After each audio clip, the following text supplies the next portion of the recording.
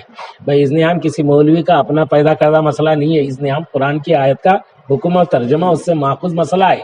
جیسے اللہ نے قرآن مجید میں ارشاد فرمایا، یا ایھا الذین آمنوا اذا نودی للصلاۃ من یوم الجمعہ، اے ایمان والو جب تم کو نماز جمعہ کے لیے آواز دی جائے۔ جو نودی للصلاۃ کا جو لفظ ہے اسی سے یہ مسئلہ ماخوذ ہے، یعنی اذن عام اس کو کہتے ہیں کہ جب نماز کے لیے آواز دی جائے، دعوت دی جائے، تو اذن عام یہ ہے کہ مسجد کے دروازے بلا کسی رکاوٹ کے، قید و بند کے، سارے مسلمانوں کے لیے باجماعت نماز ادا کرنے کے لیے کھلے رہیں۔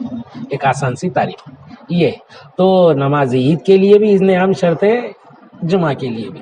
اب جمعہ تو الحمدللہ 2-4 آدمی مل کر جمع ہو کر کریں، مگر عید میں اور بڑا ہجوم چاہیے۔ اب اتنے بڑے ہجوم کو تو لاک ڈاؤن کی میں ہرگز گنجائش نہیں ہے، اور اگر کہیں سے ہم گنجائش نکال بھی لیں تو کیا پتہ کیا سے کیا مسائل ہو جائیں گے۔ بھئی مسلمان جمع ہوئے ہیں، پھر یہ ہوا وہ ہوا۔ دیکھیے ہمارا مذہب بڑا آسان مذہب ہے، سیدھا سادہ مذہب ہے. یہ مذہب جان بچانے والا ہے، جان لینے والا نہیں. یہ مذہب جان بچانے کے لیے آیا، کسی کی جان کو آفتوں میں ڈالنے کے لیے نہیں آیا. دیکھیے حدیث میں ہے اگر نماز کا وقت ہے، اذان دینا ہے، اذان دیتے وقت اتنی زوردار بارش ہو رہی ہے کہ آپ اپنے گھر سے نکل کر مسجد کو نہیں آ سکتے ہیں، تو جو احکامات ہیں وہ یہ ہے کہ تب مؤذن اذان دیتے وقت حیا علی الصلاۃ کہنے کے بجائے صلو فی بیوتکم، عربی میں اس کے معنی اے لوگو تم لوگ اپنی اپنی نمازیں اپنے گھروں میں ادا کرو. اب یہاں آ کر کیچڑ میں، دلدل میں، بارش میں پھنسنے کی ضرورت نہیں. نماز فرض ہے، وہ ادا کرنا ہے. مسجد میں آ کر نماز با جماعت ادا کرنا اس کی فضیلت ہے، مگر مسائل کے ساتھ ہے. تو یہی مسائل جمعہ اور عیدین کے، اب عیدین کے لیے شاعر اسلام میں سے ہے ہجوم کا ہونا. جب ہجوم ہی نہیں ہوگا، جمع ہی نہیں ہوں گے تو عید کیسی ہوگی؟ اس لیے لوگ جو ہے نا سوچ رہے ہیں ہم کچھ لوگ جنگل میں جا کر پڑھ لیں، ہم لوگ کچھ لوگ چھپ کر پڑھیں. بھئی نماز ایک فریضہ ہے، نماز ایک عبادت ہے، اس میں چھپ چھپ کر کیا پڑھنا ہے؟ شریعت سے مسائل معلوم کر لیجئے، باقاعدہ شان سے عظمت کے ساتھ نماز ادا کیجئے. چھپ چھپا کر ذلت اور رسوائی اٹھانے کی کیا ضرورت ہے؟ وہ ڈنڈا لے کر آ رہا ہے، وہ ڈرائے گا، وہ دیکھیے ہجوم کے خلاف ہے. لاک ڈاؤن ہجوم سے روکنا چاہتا ہے، لاک ڈاؤن میں ہجوم سے روکنے کا قانون ہے، نماز سے روکنے کا قانون نہیں ہے. آپ اپنی نماز اپنے گھروں میں ادا کریں، کہیں بھی آپ کو موقع مل رہا ہے تو ادا کریں، مگر ہجوم نہ کریں. اب عید کی نماز کے لیے انتظام ہے، اب انتظام نہیں پایا جا رہا ہے، تو ایسی صورت میں کیا کرنا چاہیے؟ اب اس میں کیا ہو رہا ہے کہ عام طور پر لوگ اپنی طرف سے مسائل کا اظہار کر رہے ہیں. دیکھیے صاحب، یہ شریعت ہے، شریعت اللہ اور اس کے رسول کا قانون ہے. اللہ اور اس کے رسول کے قانون کے بارے میں جن لوگوں کو اس کا علم نہیں ہے ان کو یہ بات نہیں کہنی چاہیے. شریعت کوئی کھیل نہیں ہے. شرعی مسئلہ بتانے کے لیے اس کو اس کا علم ہونا ضروری ہے. کسی شخص کو شریعت کا مسئلہ معلوم نہیں ہے، اگر وہ بتایا، صحیح بھی بتایا تو بھی اس کی گرفت ہوگی، گناہ گار ہوگا. کیونکہ بغیر علم کے کیوں بتایا؟ علم ہونا چاہیے. ہاں کسی عالم سے سنا تھا، کسی مستند کتاب سے پڑھا تھا، اس کی تصدیق ہوئی تھی، ایسا مسئلہ. تو آج کل میں دیکھ رہا ہوں ہر طرف سے لوگ، بعض لوگ وہاں جا کر پڑھ لیں گے، یہاں نہیں. بھائی آپ علماء کرام سے معلوم کر لیجئے. اور میں اب ہر ایک مکتب فکر کا الگ الگ عالم ہے، ہر سب کے لیے بہتر مسئلہ جس علاقے کے لوگ ہیں وہاں کے سب سے بڑے ادارے کے مفتی کے ساتھ رہنا چاہیے. اب عرض دکن کی خوش نصیبی ہے کہ ہم کو یہ یہاں ادارہ ملا ہے جامعہ نظامیہ. یہ وہ ادارہ ہے جو سونے کی اینٹوں پر، چاندی پر تعمیر نہیں کیا گیا ہے، بلکہ یہ ادارہ اشارہ محمد رسول اللہ پر قائم کیا گیا ہے. تو لہٰذا اس ادارے کی طرف سے جو علمی کام ہوتا ہے اس میں سرکار کا اشارہ بھی ہوتا ہے. یہاں کے مفتی صاحب کا جواب وہ ہوتا ہے جس کے اندر علم ہوتا ہے. علم فقہ میں سارے ہندوستان بھر میں جامعہ نظامیہ کا اپنا سب سے خاص مقام ہے. تو آئیے اب ہم یہاں وہاں ہر ایک سے پوچھنے کے بجائے جامعہ نظامیہ کے مفتی صاحب نے، شیخ الجامعہ جو مفکر اسلام ہے، اس ناچیز کے استاد محترم ہیں، انہوں نے کیا کہا ہے یہ کریں، وہ اسی مسئلے کو جانے. تو شیخ الجامعہ اور مفتی جامعہ نظامیہ مفتی مولانا مفتی عظیم الدین صاحب مدد اللہ العالی اور شیخ الجامعہ مفکر اسلام حضرت العلامہ مولانا خلیل احمد صاحب مدد اللہ العالی، ہندوستوں کا بیان آیا ہے. وہی بیان آپ اپنے ٹی وی کے واسطے سے، آپ کے نیوز کے واسطے سے عوام تک پہنچائے. وہ یہ کہ عید کی نماز کی ادائیگی کے لیے اس کی جو شرائط ہیں، اس کے شرائط کی پابندی آپ کو حاصل ہے. شرائط کے ساتھ اگر آپ خشوع خضوع کے ساتھ آزادانہ خوشی کے ماحول میں آپ شرائط کے ساتھ ادا کر سکتے ہیں تو آپ کو ایسا موقع مل گیا تو ضرور ادا کیجئے، درست ہے. اگر یہ شرائط آپ پورے نہیں کر سکتے ہیں، اذن عام آپ کو نہیں ملتا ہے، ہجوم آپ کا جمع نہیں ہو سکتا ہے، تو ایسی صورت میں بڑی تکلیف اٹھانے کی ضرورت نہیں. ان دنوں میں عید کے دن کیا کرنا ہے؟ شیخ الجامعہ مفکر اسلام مولانا خلیل احمد صاحب، اس جو ناچیز کے استاد محترم ہے، اللہ آپ کی عمر دراز کرے، اللہ آپ کا سایہ عاطفت مزید دراز کرے، اللہ آپ کو صحت یابی مزید عطا فرمائے.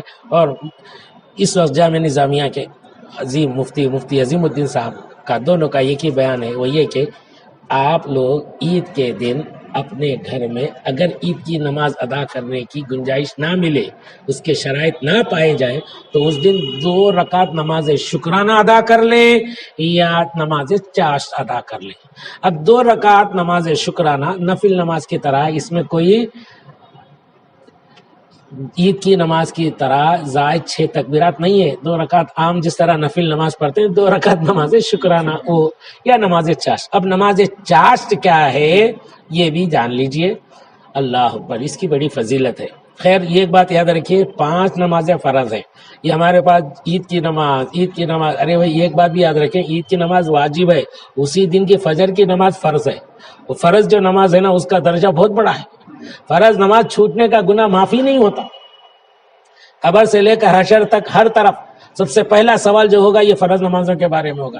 اس کے بارے میں تو بڑی غفلت برتی جا رہی ہے، پہلے اس کا اہتمام کریں۔ اور یہ نمازیں ایسے علماء سے پوچھ لیں۔ تو یہ عید کی نماز سے متعلق جو مسئلہ آیا ہے، آپ 2 رکعت نمازیں نفل شکرانہ پڑھ لیں یا چاشت کی نماز پڑھیں۔ چاشت کی نماز کب پڑھیں، اس کا وقت کب ہے؟ اس کا وقت ہے فجر کی نماز کے بعد، سورج طلوع ہونے کا انتظار کریں۔ سورج طلوع ہونے کے بعد جب سورج اچھی طرح روشن ہو جائے، 1.25 نیزے کی بلندی پر نکل آئے، تو اس وقت چاشت کا وقت شروع ہوتا ہے۔ جب خوب روشن ہو جائے تو 1.25 نیزے کی بلندی پر آئے تو عشاء کی نماز ہے۔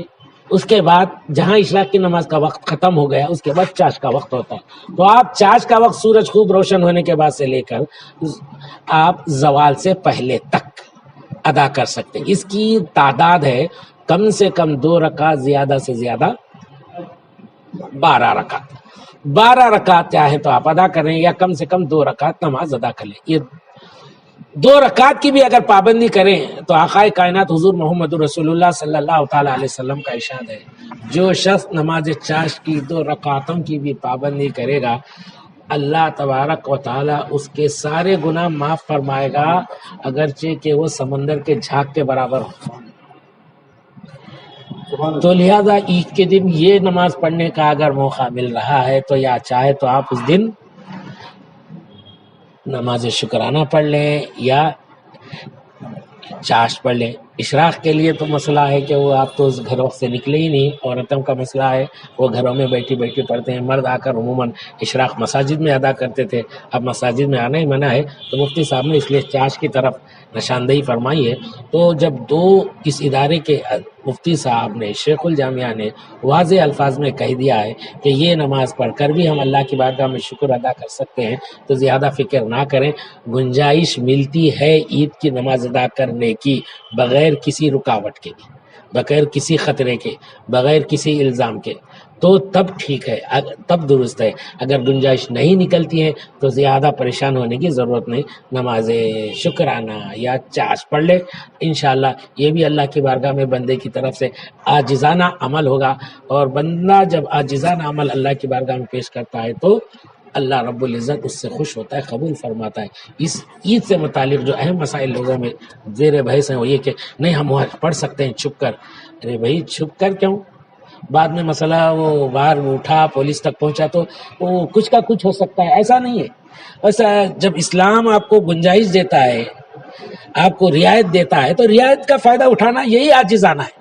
مثال کے طور پر دیکھیے، ایک شخص ہے سفر میں ہے، سفر میں 4 رکعت والی نماز، 4 رکعت والی فرض نماز قصر کر دی جاتی ہے 2 رکعت۔ اگر کوئی شخص مسافر ہے، سفر میں ہے، 4 رکعت والی نماز کو قصر کے طور پر 2 رکعت میں ادا کرنے کے بجائے 4 ہی پڑھتا ہے، تو تب وہ شخص مرتکب ہوتا ہے کس کا؟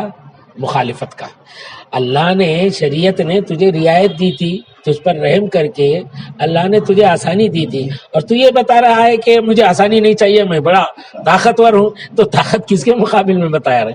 تو یہاں 4 پڑھنے کے بجائے 2 پڑھنا چاہیے، مگر 2 کے بجائے کوئی 4 پڑھے گا تو گناہ گار ہوگا۔ مقیم پر تو 4 کے 4 ہے، مگر مسافر کو 2 کے بجائے 4 پڑھنا کیوں گناہ ہے؟ اس کی وجہ ہے کہ اللہ نے تجھے رعایت دی، تو جرأت کر بیٹھا۔ اسی طرح ایسے مواقع پر جب ہمیں ہمارے علماء نے گنجائش بتا دی ہے، راستہ بتا دیا ہے کہ فتنوں سے بچو، الزامات سے بچو، رسوائی سے بچو، وقار اسلام کو، عظمت اسلام کو باقی رکھو، تو ایسے صورت میں ہم کو جا کر ڈنڈے کھانے کی، ذلیل ہونے کی ضرورت نہیں ہے۔ پھر ایک بار بتا دیتا ہوں، گنجائش ہے آزادانہ، شان عظمت کے ساتھ تو ٹھیک ہے، نہیں تو پھر علماء کا بتایا مسئلہ سامنے ہے۔ اللہ ہمیں سمجھداری اور توفیق عطا فرمائے۔ اس سلسلے میں یہ T V Urdu news Raichur کے تمام عملے کا، بالخصوص علی جناب سید قبول اللہ حسینی صاحب المعروف افسر بھائی صاحب کا بہت ممنون مشکور ہوں، جو یہ مسئلہ لے کر ناچیز کے پاس آئے اور یہ انہوں نے کہا کہ بہت سارے لوگوں کو اس مسئلے میں تشویش ہے، آپ اس کا جواب دیجئے۔ تو جو ناچیز نے جواب دیا یہ جامعہ نظامیہ کا جواب ہے۔ اللہ رب العزت اس ادارے کو برقرار رکھے، ہرا بھرا رکھے، تازہ رکھے، اور آپ کے عملے کو بھی رب تبارک و تعالیٰ علم کی بات دوسروں تک پہنچانے کا ثواب اور اجر عظیم عطا فرمائے، آمین یا رب العالمین۔ وآخر دعوانا ان الحمدللہ رب العالمین۔ اور شکریہ ناظرین محترم۔